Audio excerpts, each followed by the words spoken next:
덜도 말고 더도 말고 한가위만 같아라 하는 말이 있습니다. 저는 어린 시절 이 추석 한가위를 맞이하면은 사업판을 벌이곤 했습니다. 제가 어린 시절 자랐던 마을은 깊은 산골로 슈퍼나 구멍가게 하나가 있을 수 없는 그런 마을이었습니다. 명절이 되면 아이들이 용돈이 생기잖아요. 그 틈을 내가 놓칠세라 8km 읍내를 꼬부랑 산길을 걸어서 혼자 갑니다. 그리고는 도매상에 들어가서 껌, 사탕, 과자, 폭죽 이런 걸 사가지고 와서 큰 바구니에 담아서 제가 슈퍼마켓을 개업합니다. 몇 차례 그러고 나면은 동네 아이들의 용돈을 제가 싹쓸이 합니다. 저는 어린 시절부터 용돈을 받아 쓰지 않았지만은 늘 주머니가 든든했던 아이였습니다. 중고등학교 시절은 입주 아르바이트를 하는가 하면은 자취방에 칠판 하나 걸어놓고 아이들을 가르치는 사설 학원을 하곤 했습니다. 그래서 언제나 친구들에게 빵을 사줄 만한 부자로 살았던 아이였습니다. 나름대로 짬을 내서 공부도 열심히 했던 것 같아요. 그러면서도 정치를 하겠다는 생각 때문에 학생으로는 있을 수 없는 서클 활동을 많이 했습니다. 마을을 다니면서 정치 동지들을 규합하는 일들을 하는가 하면은 수련회를 개최하곤 했지요. 선생님들의 속을 많이 썩였습니다.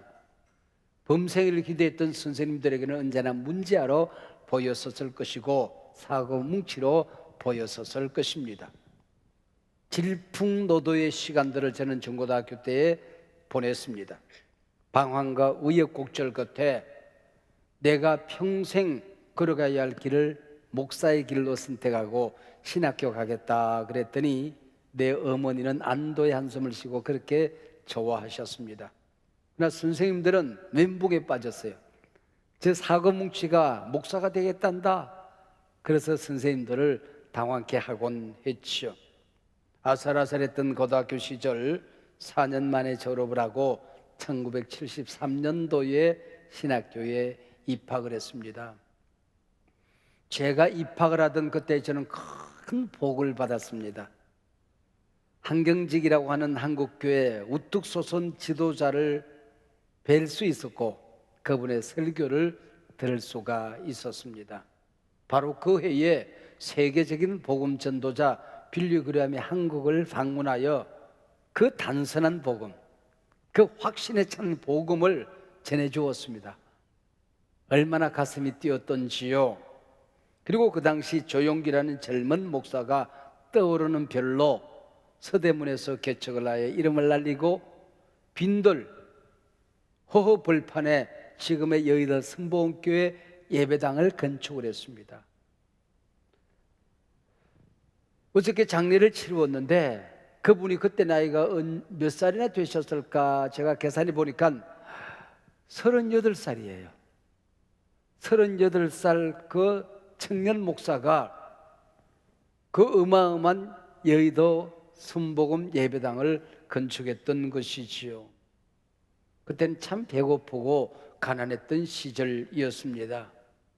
서둔물 한 사발 기숙사에 숭늉 한 그릇으로 배를 채우던 때에 그분의 설교는 참 신선했습니다. 적어도 그 당시에는 말이에요. 냉면 한 그릇 외식을 상상도 할 수 없는 때였습니다. 저는 기숙사 생활을 했는데 일주일에 2번쯤 고깃국을 줍니다. 고기는 현미경으로 찾아봐야 한두 덩이 보입니다.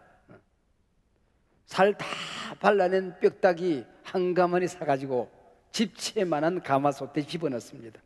그리고 기름덩어리 이만큼 사다가 집어넣고 고깃국을 끓입니다. 근데 일주일에 2번 고깃국 나오는 날을 알아요.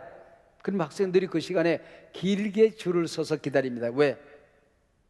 일찍 가야 고깃국에 둥둥 떠는 기름 그거 먹기 때문에. 그게 귀한 줄 알고 그거 먹겠다고 줄을 서는 학생들이 있었다는 것입니다. 1, 200원 하는 기숙사 밥, 그것도 다 먹을 수가 없어서 원서 한 권을 사고 나면은 한 달 내에 하루에 2끼 먹고 살았습니다. 그러고 나면 배가 고프니까 식사 시간이 끝날 때쯤 기숙사에 내려가요. 그러면은 숭늉 다 먹고 남은 누룽지가 밑바닥에 깔려 있어요. 그걸 통을 뒤집으면 누룽지가 한 사발씩 나옵니다. 며칠 먹을 수가 있어요. 기숙사 아주머니가 그걸 보고 김치를 한 그릇씩 갖다 주면 얼마나 맛있었던지 그렇게 먹고 살았습니다. 그 배고프던 시절 최영기 목사님의 삼박자 구원, 병들어도 낫는다, 배가 고파도 배부른 부자가 된다는 이 메시지는 배고프던 그 시절에 우리 국민들에게 복음이었습니다. 희망이었습니다. 치료였습니다. 위로였던 것이죠. 요즘은 그 당시에 있었던 이 배부르고 치료받는 이 삼박자 구원이 번영신학이라, 성공신학이라고 하여 비판의 도마에 오르기도 합니다. 저 자신도 그게 그 당시에 있었던 우리 일부분의 소식이지 성경적인 복음은 아니잖아요. 이런 번영신학, 성공신학이 제 안에도 있어요. 그래서 이걸 뽑아내기 위해서 요즘은 제가 의도적으로 이 성공신학, 이 번영신학을 비판하곤 합니다. 1차, 2차 산업혁명과 함께 배고픈 백성들에게 배부른 이 복음은 희망을 주기도 했습니다. 묘하게 제 안에 이 성공신학과 십자가신학이 함께 어우러져 있어요. 제가 청소년 시절 다녔던 그 창고등학교가 그렇게 생겼어요. 복음을 전해주었던 전영창 교장 선생님이 로버트 실러 목사님의 동기동창입니다. 제가 다닐 때 그 창고등학교 교정을 그 수정교회 로버트 실러 목사님이 지어주었어요. 그러니까 로버트 실러 목사님은 번영신학의 가장 대표적인 인물 아닙니까? 그리고 우리 교장 선생님에게도 그런 적극적인 사고방식, 성공신학이 있었던 거죠. 그러면서 그분은 항상 정의는 이긴다, 하나님이 돌리는 역사의 맷돌은 비록 천천히 돌아가지만 정확하게 돌아간다, 진리를 위하여 배고픈 것을 참아내라, 의롭게 살기 위해서 고난을 견뎌내라. 그 창고등학교 직업선택 10계명으로 이끌어지는 십자가신학, 고난의 신학이 함께 있어요. 제 안에도 묘하게 그게 함께 있는 걸 제가 발견하게 됩니다. 그래서 비성경적인 신학을 내 안에서 뽑아내고 성경적인 신학을 제가 자리 잡게 하려고 애를 쓰고 있는 것입니다. 어제 아침에 전 목사님의 장례 예식이 있었습니다. 어린 신학생, 큰 나무를 보는 기쁨이 있었죠.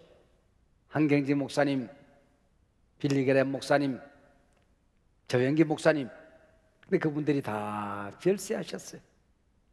하나님 나라 가셨어요. 다 내가 보고 자랐던 그 표대들이 이 세상에 계시지 않아요. 여러분, 이게 인생이에요. 아, 가을은 깊었네. 너도 가고 나도 가야지. 여러분, 우리도 언젠가는 하나님 앞에 가지 않겠습니까? 오늘 본문 여호수아 24장, 여호수아의 마지막 장이지요. 클라이막스입니다. 이 가나안의 영웅 여호수아의 죽음장입니다. 죽음을 목전에 두고 여호수아가 장로들을 불러놓고 고별 설교를 합니다. 유언적인 설교를 한 내용이 오늘 본문의 내용입니다. 가나안 정복은 마무리가 되었습니다. 이곳저곳 이스라엘 마을이 들어서고 도시가 들었습니다. 가정마다 가을 추수를 끝나고 나면 창고 곳간에, 창고에 곡식들이 쌓여지게 됩니다. 등 따시고 배부를 만큼 되었습니다. 하나님을 잊어버립니다. 가나안의 문화, 가나안의 풍습, 가나안 종교의 묘한 매력을 느끼고 호기심을 가지고 세상과 우상에 빠져들고 있는 백성들에게 유언적인 설교를 하는 것입니다. 어미새의 마지막 울음소리가 구슬프듯이 여호수아의 마지막 유언적인 설교는 애절하기까지 했습니다. 절부지아들을 두고 떠나는 아버지의 심정으로 여호수아는 간곡하고도 간절하고도 힘있게 외치고 있습니다. 너희 섬길 신을 오늘 택하라. 하나님과 우상 사이에서 왜 머뭇거리냐? 나와 내 집은 오직 여호와만 섬기겠다. 너희들도 결단해라. 오늘 우리 상황으로 설명해 보면 가난하게 살던 어렵사리 힘겨운 인생을 더듬거리며 살던 가정이 사업을 펼치고 성공하여 배부르게 되었습니다. 하나님을 잊어버립니다. 기도가 사라졌습니다. 걸핏하면 예배를 사업차 까먹습니다. 사업이 신이 됐고 돈이 하나님이 되었습니다. 네가 돈을 섬기든지 사업을 섬기든지 하나님을 섬기든지 너희 섬길 자를 택하라. 오늘 그 얘기입니다. 한소만 교회가 개척을 하고 4번, 5번 이사를 할 때마다 단돈 몇백만 원이 없어서 단돈 1,000만을 구할 데가 없어서 친구들을 찾아다니기도 하고 은행 지점장 앞에 고개를 숙이고 굽실거리기도 했습니다. 교인들은 눈물로 기도했고 힘겨운 구비구비 태산줄령을 넘어 오늘 30주년을 맞이하게 되었습니다. 이만큼 교회가 자리를 잡았습니다. 이때가 위기인 겁니다. 많은 교인들이 능곡 지하실 예배당 시절을 떠올립니다. 그때가 좋았다고 얘기를 해요. 물론 지나고 나면 그렇지만은 그때는 눈에 보이는 게 없어서 눈에 보이지 않는 하나님만 의지했던 것이에요. 상가 예배당 시절을 떠올리는 분들이 있습니다. 올라오는 교인들과 내려오는 교인들이 하이파이브를 하면서 은혜 받으세요, 은혜 받으세요 부딪히던 그때를 그리워할 때가 있습니다. 환경이 열악하니까 의지할 곳은 하나님밖에 없었다는 것입니다. 그때가 좋았다는 것입니다. 내심 저는 지난 30년 한섬원교회 역사 가운데에 지금이 어쩌면 가장 큰 위기일 수 있겠다 하는 생각을 하게 되는 것입니다. 하나님께서 한섬원교회에 찾아오신다고 한다면 어떤 말씀을 전해주실까요? 너희의 성공, 너희의 이 웅장한 예배당, 화려한 번성, 이걸 섬기든지 하나님만 섬기든지 너희 섬길 자를 택하라. 나와 내 집은 오직 여호와를 섬기겠다.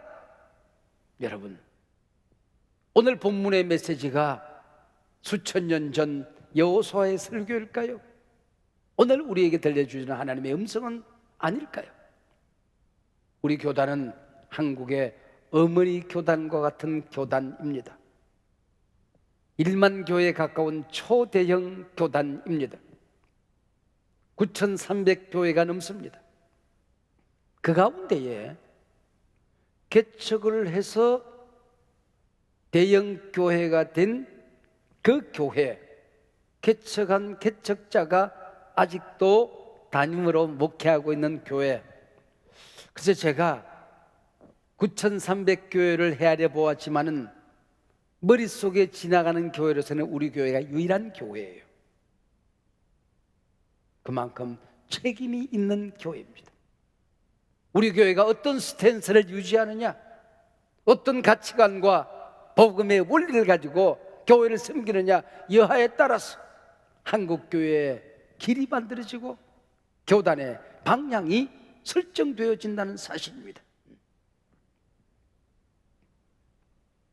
어릴 때 제가 한경재 목사님, 빌리그레 목사님을 쳐다보면서 꿈을 꾸었듯이 어쩌면 신학교 어린 학생들은 우리 교회를 보면서 부족한 한서만교회 예영모 목사를 보면서 나름대로 꿈을 그린 사람도 한두 명은 있지 않겠습니까? 우리가 어떻게 사느냐는 게 그만큼 중요하다는 것입니다. 우리 교회를 향하여 하나님이 오늘 아침 말씀하십니다. 너희 섬길 신을 택하라. 나와 내 집은 오직 하나님만 섬기겠다. 하나님이 어떤 대답을 기다리실까요? 하나님, 우리는 하나님만 따를 거예요. 말씀대로 목회하고 말씀대로 믿을 거예요.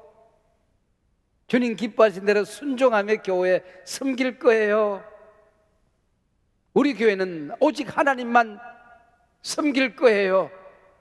그게 한국교회의 빛이 되고 우리 사회와 열방의 희망이 되기를 원해요. 할렐루야. 이 대답이 오늘 아침 우리 모두에게 있어지기를 축복합니다. 오래오래전 어떤 전자제품 카피 가운데 그런 말이 있었어요. 순간의 선택이 10년을 좌우한다.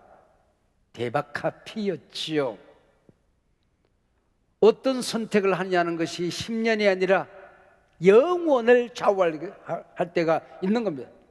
우리 신앙에 있어서는 적어도 영원을 좌우하게 되는 것입니다. 우리 인생사도 마찬가지 아니겠습니까? 크게는 누구를 사랑하여 누구와 결혼하느냐, 어떤 직업을 선택하느냐, 어떤 교회를 선택하느냐, 짧게는 오늘 세차할까 말까 망설이다가 세차가 나면 꼭 비가 와요. 공연장에 가서 사람 많은 곳에 가서 잠깐 쉬는 시간에 화장실에 달려갑니다. 줄들이 다 서 있어요. 나름대로 눈치가 빨라서 제일 짧은 줄에 섭니다. 근데 긴 줄은 쭉쭉쭉쭉쭉 빠져나는데 짧은 줄은 안에 변비가 걸린 분이 앉아 계시는지 안 빠집니다. 여러분, 이런 당황스러운 일들도 있지 않겠습니까? 선택이라는 게 그런 거다, 그런 얘기죠. 러시아가 개방되기 전 일입니다. 미국으로 망명한 스탈린의 딸 스베트라나 여사가 미국에서 어느 정도 자리를 잡았습니다. 기자들이 찾아왔어요. 여사님, 미국에 사시면서 가장 어려운 일, 힘든 일이 뭡니까? 그랬더니 스베트라나 여사가 말했습니다. 선택하는 일입니다. 공산사회에서는 선택이라는 게 있을 수가 없는 겁니다. 주는 대로 먹고 저기 살라고 하면 저기 살아야 되고 일하라고 하면 일하면 그만입니다. 근데 미국 사회에서는 모든 선택을 자기 자신이 해야 되더라, 그런 얘기죠. 그리고 선택한 모든 책임이 자기 자신에게 있게 되더라고 하는 거죠. 선택은 가치관입니다. 여러분의 자녀들이 모를 것 같지만은 우리 아버지는 무엇을 가장 소중히 여기신다. 우리 어머니의 가치관이 뭐다? 아이들이 알아요. 여러분, 타이타닉이라는 영화를 아시죠? 지금부터 꼭 100년 전 1912년에 있었던 사건입니다. 영국 어느 항에서 출항하여 뉴욕으로 항하는 천여항해 중 4월 14일 한밤중입니다. 바다 한가운데서 빙산과 충돌 2시간 40분 동안 사투 끝에 두조각난 타이타닉은 바다 한가운데 빠져듭니다. 이 배 안에 있었던 유명인사들이 2200명, 700명 정도가 구출되어지고 1500명이 두조각난 이 배와 함께 물속에 빠져들었던 사상 최대의 해난 사고로 기록되어져 있습니다. 한 사람이라도 더 구해보겠다고 온갖 몸부림을 아끼지 않은 선원들, 콧구멍에 물이 넘칠 때까지 마지막 배에 키를 붙들고 침몰하는 선장, 특별히 사랑하는 여인을 살리기 위해서 마지막 추억을 남기고 자신은 죽어가며 사랑하는 사람을 살려내는 이 주인공의 이야기, 여러분 사실은 모두 각색된 얘기이지요. 특별히 사랑하는 여인을 살리기 위해서 자신의 목숨을 내어놓는 주인공의 이야기는 100% 각색된 얘기입니다. 오늘 여성 성도님들에게 제가 비밀 하나 가르쳐 드릴게요. 이런 남자 세상에 없습니다. 네. 그래서 우리는 감동을 받는 거예요. 네. 근데 이 영화에서 실제로 각색되지 않았던 실제 인물은 한 사람입니다. 웰리스라는 악단장입니다. 사계의 권위자들이, 유명인사들이 탔다는 얘기를 듣고 악단장으로 지원을 합니다. 어쩌면 복음을 전할 수 있는 기회가 있을 수도 있겠다 판단했던 것이죠. 배가 두동강이 나서 갑판위의 마지막 단원들과 함께 연주를 합니다. 그리고 은근은근 기어서 갑판으로 올라오는 사람들에게 복음을 전하기 시작하는 것입니다. 여러분, 지금 이 시간에 우리가 붙들어야 될 것은 마지막 판자 조각 하나가 아니라 하나님입니다. 어떤 선택을 해야 될 것인가? 이 시간에 우리는 결단을 해야 할 시간입니다. 하나님을 선택하시기를 바랍니다. 예수를 영접하시기를 바랍니다. 그리고 복음을 전했을 때 많은 사람들이 주일학교 다닐 때 그 복음을 떠올립니다. 그리고 내 주를 가까이 하게 하면 십자가 진 같은 고생이나 내 일생 소원은 우리 이 찬송을 부르면서 마지막 이 배가 점점 가라앉지 않습니까? 사랑하는 여러분, 내가 보고 우러러보았던 그분들이 다 이 세상을 떠나듯이 우리도 언젠가는 떠나지 않겠습니까? 오늘 이 시간이, 오늘 이 명절이, 오늘 밤이 여러분 인생의 마지막 시간이라고 한다면 여러분이 해야 할 말은 뭘까요? 여러분의 가정이 하나님 앞에 고백해야 될 그 거룩한 고백이 무엇일까요? 그 대답을 하라는 것입니다. 돈을 선택하시겠습니까? 명예를 선택하시겠습니까? 권세 이름을 선택하시겠습니까? 우리가 선택할 가치는 하나밖에 없는 것 아니겠습니까? 마지막에 남는 것, 천국이냐 지옥이냐, 하나님이냐 세상이냐, 우리가 선택해야 되지 않겠습니까? 이런 상황 속에서 여호수아는 고비를 설교해서 외칩니다. 그러므로 이제는 여호와를 경외하며 온전함과 진실함으로 그를 섬기라. 너희 조상들이 강 저쪽과 애굽에서 섬기던 신들을 치워버리고 여호와만 섬기라. 여러분, 이게 우상은 여호수아 당시에만 있었던 게 아닙니다. 오늘 우리 곁에도 있는 것입니다. 우상은 원시인들에게만 있는 것 아닙니다. 제4차 산업혁명 시대, 디지털 르네상스 시대, 과학 만능 시대도 우상은 있는 것입니다.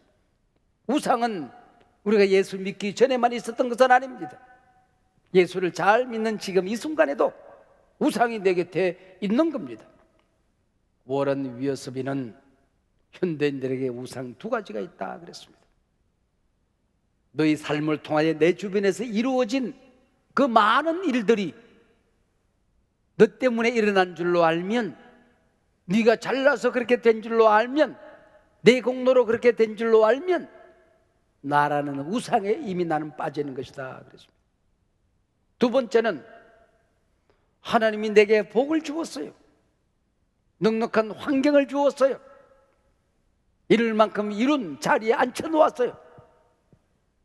그때에 은혜 주신 하나님은 보이지 않고 세상 환경만 보일 때에, 하나님의 선물만 보일 때에 그것이 우상이다 그렇게 이름을 했어요.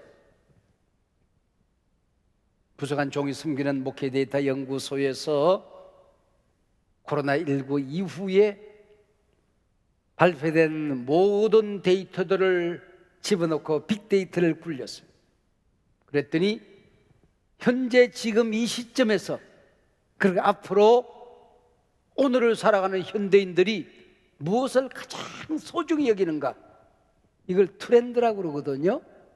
이 트렌드를 알아야 사업도 가능하고 목회도 가능해요. 여러분, 오늘 우리가 살고 있는 코로나19 이 팬데믹 시대의 트렌드가 뭘까요? 한 단어입니다. 나, 에고, 나가 현대인들의 트렌드라는 거예요. 내가 알고 있는 게 진리고, 내가 알고 있는 게 팩트고 사실이고, 내 판단은 언제나 옳고, 내가 기뻐하는 것은 진리고, 나를 유익하게 하는 것은 모든 것이 진리고, 그러지 않은 것은 모두 적이고. 여러분, 이런 우스꽝스러운 세대에 우리가 살아가게 되었다는 것입니다. 여기에 대하여 우리 그리스도인들은 아니라고 말할 수 있어야 되지 않겠습니까? 첫째는 자기 우상입니다. 여러분, 인생에 힘이 들 때는 몰랐어요. 버덩구리고 살 때는 몰랐어요. 내 힘으로 안 될 때는 기도했어요. 하나님을 의지했어요. 어느 순간 이룰 만큼 이루고 난 다음에는 우리가 바라보고 살던 거룩한 시선이 하나님에게서 세상으로 옮겨져요. 내 가슴을 뜨겁게 만들던 그 열정이 사라져요. 간 곳이 없어요. 중심에 내가 있고 세상이 있고 성공이 있는 겁니다. 이게 바로 우상이라고 하는 것입니다. 오늘에도 하나님 나를 부르시면 하나님 앞에 설 수밖에 없는 겁니다. 오늘에도 하나님이 불어버리면 내 주변의 모든 업적과 성공은 날아가는 겁니다. 하나님은 보이지 않고 하나님 주신 선물만 귀하게 보일 때에 그것이 바로 공로의 우상이라고 하는 것입니다. 성공할 때는 기도하지 않고는 갈 수가 없었어요. 성공하고 나니 성공한 자리만 보여요. 그게 우상이에요. 돈을 모을 때는 기도했어요. 하나님, 모을 만큼 모으면 하나님 잘 섬길게요. 나 혼자 잘 먹고 잘 살자고 이러는 거 아니에요. 약속도 했어요. 모을 만큼 모으고 나니 그것이 우상이 되어버리는 겁니다. 기도가 사라졌어요. 하나님이 보이지 않는 것입니다. 모두 하나님이 하셨습니다. 하나님이 주셨습니다. 요단강을 가르신 분 하나님이십니다. 가나안 땅에서 적을 이기게 하신 분 하나님이십니다. 예리고를 무너뜨리신 분 하나님이십니다. 믿습니까? 여러분이 이룬 모든 것 내가 노력해서 얻었다고요? 내 재능으로 잘나서 그랬다고요? 남들보다 일찍 일어나고 늦게까지 애를 써서 그랬다고요? 생명을 주신 분은 누구십니까? 건강을 주신 분은 누구십니까? 그 모든 것을 이룰 수 있도록 지혜를 주신 분은 누구십니까? 이게 안 보이면 그게 우상이라고 하는 것이죠. 그러므로 이제는 네가 살아왔던 모든 여정이 하나님의 은혜이니 그러므로 이제는 하나님만 섬겨야 되지 않겠느냐. 애굽에서 건져내서 40년 광야를 이끌고 요단강을 가르고 가나안의 적들을 물리치신 분이 하나님이시라고 한다면 이제는 하나님을 섬겨야 되지 않겠느냐. 이 모든 것을 이루신 분이 하나님이라는 것을 왜 잊어버리냐 그 얘기죠.